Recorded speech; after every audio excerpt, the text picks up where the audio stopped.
human beings, by their very nature, are kind of systems meaning-making creatures. We all need a sort of, I guess, to some extent, a sense of purpose. Grand narrative, yes. A grand narrative, whether that's to do with our family or our work or something transcendental or whatever. Essentially, the path to happiness ultimately, I think, is that sense of higher purpose in some senses, right?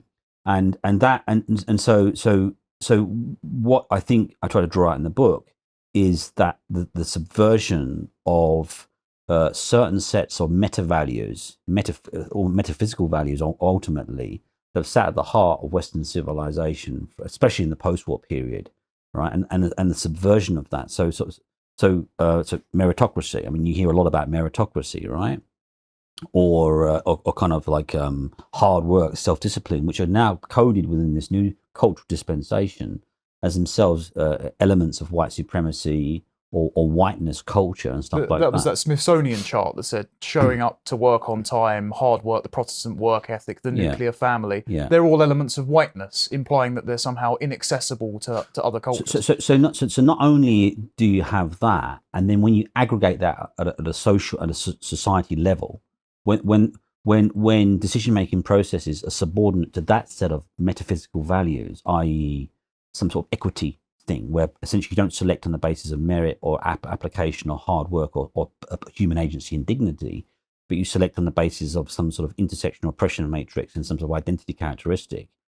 When you aggregate that on a social, on a society level, you are on the pathway to civilizational suicide, basically. And interestingly, I would wonder if a lot of these activists that push this kind of idea, they're going for brain surgery, for example, whether they'd say, "Oh, the surgeon has she been selected for merit or for do you see what I mean?" So when the rubber hits the road, I suspect we could abandon that pretty quickly. But in terms of so I think that's a big problem if we carry on that way. But then also it's deeply patronizing as well, is it not? To ethnic minorities. Again, if you look at the data on ethnic minority attainment in this country, the idea that we're characterized by white supremacy or it's a deeply embedded structural racism, I don't see how you can sustain that narrative in the face of what the data show. So, for example, I think Chinese men out-earn white men by about 30%. If you look at educational attainment of East Asians and Indians, even if you look at the data, for example, so in a lot of these kind of the cultural narratives that we see, Black is treated as a non-disaggregated category, deeply patronizing, to my mind, quite racist to quite a large extent as well. Because what essentially you're doing is you're sticking a huge conglomerate of humanity into this box, what we call the black box, basically, right? But you're talking. So even if you look at Nigeria as a country is characterized by the Yoruba, Igbo, Christian, Islamic, rural, urban. So even a country like that is so diverse, right? So if you look at the data, for example, on Black African educational attainment in British schools, they have lower levels of exclusion rates than the white majority. They have invariably do as well at GCSE and A levels as well. Going to universities are much higher numbers, basically, as opposed to Black Caribbean, which are excluded at a higher level than the white majority. So if you're talking about systemic racism against Black people, but then when you control for different demographics within that Black population, and you're seeing differential outcomes, which is the primary way in which this kind of decolonial narrative and the kind of intersectional ideology sustains itself, a disparate outcome, right? A negative disparate outcome proves an underlying system of oppression. So even when you control for that Black category, you're seeing differential outcomes relative to the white majority. Black Africans tend to do better. Black Afro-Caribbeans tend to do worse at school. So if it's racism is your explanatory variable, your sort of univariate analysis, differential outcome, negative, it's racism or sexism, then how do you explain for stuff like that? Do you see what I mean? Yes. I think that cuts to the heart of what you were saying earlier. We're sitting atop a tinderbox and they're playing with matches. I think, frankly, because data like the Saul report is so accessible. And then when he breaks it down and says, actually, it's not systemically racist if you separate by culture and geography and family structure, frankly, there's higher rates of fatherlessness among Afro-Caribbean boys than there are Black African boys, particularly because of high rates of Christianity. That's accessible, and yet they still call him a racist. And so I think, and you see this with critical race theory, intersectionality, the decolonisation strategy. If you revoke Britain's right to say that our culture, our history, and the like is superior, it's more productive, it's more conducive to lowercase p moral progress, because I disagree with the long arc towards history narrative. If you revoke that right, and we still feature mass immigration, which has lots of economic and cultural problems, you revoke the ability to mediate those cultural differences. You revoke the ability to have people to have a culture to assimilate to feel more patriotic if they are immigrants and non-white over here. And so you make what you said earlier, that race war, inevitable. And so I do think there is a sizable element of ideologues that are stoking that ethnic tension simply because they want violence, because they think that they're going to win. And that's deeply disturbing to me that quite a few of our institutions seem to be nodding along with that. Yeah, I mean, I don't know if I would necessarily say that ideologues want to stoke a race war because they think they're going to win. I can see why you'd say that. I think like Derek Bell and Kimberly Crenshaw, definitely. Well, yeah, but I mean, if you actually look at the reality of it, in terms of the balance of forces, that's just a fantasy. It's a total fantasy. So, but so that they can think that, but whatever. So I think what it is, I think it is a kind of ideological capture, as you allude to. Basically, there is a lot of that going on. And in the book, I try to talk about. I mean, I try to draw out some sort of. I do a lot of sort of analysis, theoretical and philosophical analysis. I feel it's really important the reader gets a sense of that in terms of where a lot of these intersectional ideas come from. I then go over the data, but I also sort of do a sort of lot of sort of philosophical analysis too. So I try to draw out, but then I also relate that, and I try to do an explanation as to why I think we are seeing these trends take off quite a lot. And so I kind of draw on certain sets of literatures. One I found really persuasive, and Matt Goodwin I think has drawn on this literature too, as have others, is this kind of idea of the emergence of the professional managerial class. Yes, he calls it the new elite. The new elite. But so he's basically is borrowing from Christopher Lind and Robert Burnham and the Eichenreich, etc. There's a long kind of post-war Interestingly, a lot of that comes from a kind of conservative Marxist fusion, if you will, oddly enough.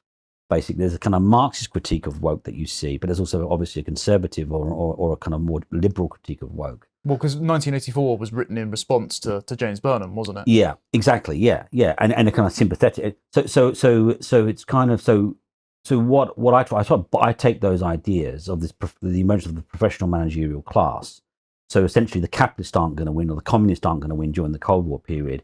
The ones that are going to win are those who kind of capture the levers of bureaucratic power, concentrated deep state or deep institutional power. So ultimately, the bureaucrats win, right? So you have the emergence of this kind of sort of professional managerial class within the system, and you sort of see it now within the kind of the dispensation within British politics. Although you have a so-called Tory government or a government in power, they can't seem to ever do anything. There's a whole range of reasons we can come into that if you want, as to why they're kind of so ineffective in many senses, with a big majority as well.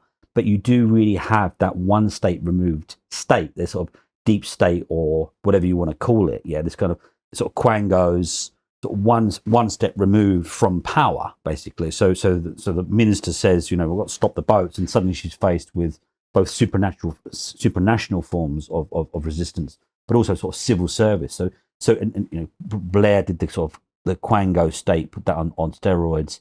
Then you have a kind of legal institutional value nexus composed through and suited and sort of secured through various bits of very innovative legislation like the Equality Act. And I've written about that a bit, as have others. So the Equality Act is a really interesting one. So what I try and do in the book is the professional managerial class. So you have this kind of embedded class, non-democratic, not been elected by anybody, but kind of in power, and kind of control the institutions. And so what I argue in the book is, as you have a transformation of the Western, especially the Anglophone political economies, with sort of the advent of globalism or globalization, the outsourcing of jobs, the kind of collapse of moral authority of traditional institutions, the kind of post-industrialization, the switch to a service economy, and what that does to the class structure of this country, but also America to quite a large extent too, and politics, so you sort of see that. And so my argument in the book is the way in which the PMC, the professional managerial class, now seeks to rule is no longer through sort of obviously democratic accountability and control, but through the endless generation of a kind of politics of vulnerability. And essentially, so essentially there are vulnerable populations, there are COVID populations, or there are children populations, or there are black populations that are subject to racism, or there are women or the trans, it's endless sort of vulnerable populations, right? And the solution is always pretty much the same. Give me power. Yeah, to manufacture consent. Yes. But exactly through the moral reinscribement of bureaucratic power and authority, right? So it's essentially some moral arc. It's a very sort of interesting but quite common strategic framework going on here, right? There are vulnerable populations, and so I'm the parent. It creates a kind of dyad as well, the parent-child dyad, right? So I think, to go back to your original question, quite a bit of a digression here, but so I think the way I see it is I interpret the politics of race as taken up by invariably highly educated, very privileged, upper middle class, white liberals. Is about that sort of Blairite, technocratic politics of vulnerability. Give my universities, or give the BBC, or give the Channel 4, or give whatever this, because the endless sort of politics of vulnerability. These are vulnerable populations, and so it plays to that. It plays to that kind of progressive script, very Blairite type script. It parasitizes that meaning-making instinct. Absolutely, yeah, and so it gives them a sense of purpose. And then also, interestingly, within that framework is the illusion of class. So basically, this is the thing that really gets my goat, right? I mean, the Sex Pistols used to talk about anger as an energy, right? So coming from the background that I've come from, I've kind of used that energy to help to drive me forward to some extent, right?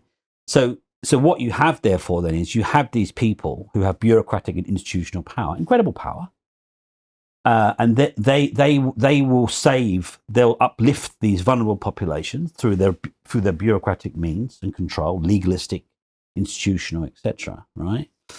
Essentially, but what I find, especially about the politics of decolonizing and the politics of the sort of critical race theory that we see, is the collapse or the elision of class with race or other vulnerable categories.